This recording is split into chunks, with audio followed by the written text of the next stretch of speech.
ভারতে টানা ভারী বর্ষণে সবচেয়ে বেশি ক্ষতিগ্রস্ত হয়েছে গুজরাতের সুরাত ও নওসারি। কয়েক ঘন্টার বৃষ্টিতেই সড়ক, আবাসিক এলাকা এবং বড় বড় মার্কেট কমপ্লেক্স পানিতে ডুবে গেছে।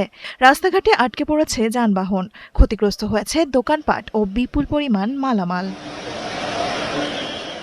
একই সময় ভারতের বাণিজ্যিক রাজধানী মুম্বাইয়ে টানা বৃষ্টিতে সড়কে সৃষ্ট হয় দীর্ঘ যানজট। কোথাও হাঁটু সমান পানি, কোথাও ধীর গতিতে চলছে যানবাহন।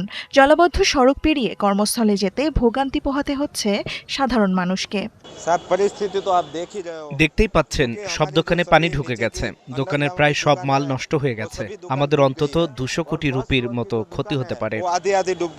এদিকে অবকাঠামো উন্নয়নে কাজ হলেও মাঠ পর্যায়ে আরও কঠোর নজরদারি ও শৃঙ্খলা নিশ্চিত করতে হবে বলে জানিয়েছেন মুম্বাই পৌর কর্পোরেশনের কমিশনার আশ্বিনী ভিদে। আমরা অনেক প্রস্তুতি নিয়েছি, কিন্তু মাঠ পর্যায়ে যেভাবে নিয়ম মেনে কাজ হওয়ার কথা সেটা সব জায়গায় হয়নি। অবকাঠামোর নিরাপত্তার জন্য যেসব ব্যবস্থা নেওয়ার দরকার ছিল সেগুলোর বেশিরভাগই গত কয়েকদিনে করা হয়েছে এবং তার ফলও দেখা যাচ্ছে। তবে অনেক জায়গায় প্রয়োজনীয় সতর্কতা ও শৃঙ্খলা ঠিকভাবে মানা হচ্ছে না। এই বিষয়টায় আমরা আরও গুরুত্ব দেব এবং আগামী বছরের বর্ষার প্রস্তুতি জানুয়ারি মাস থেকেই শুরু করব। এদিকে মুম্বাইয়ের জলাবদ্ধতা নিয়ে কঠোর মন্তব্য করেছে হাইকোর্ট। আদালত বলছে, প্রতি বছর একই সমস্যা তৈরি হওয়ার জন্য শুধু পৌর কর্তৃপক্ষকে দায়ী করা ঠিক নয়, মানুষের অসচেতন আচরণও বড় কারণ।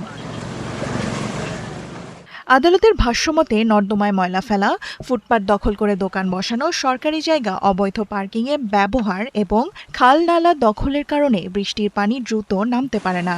তাই জলাবদ্ধতা অনেকটাই মানুষের তৈরি সংকট।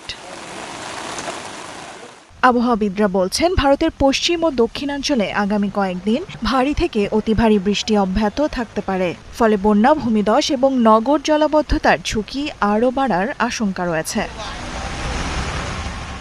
দেওয়ান মুবাশশিরা হোসেন, ৭১।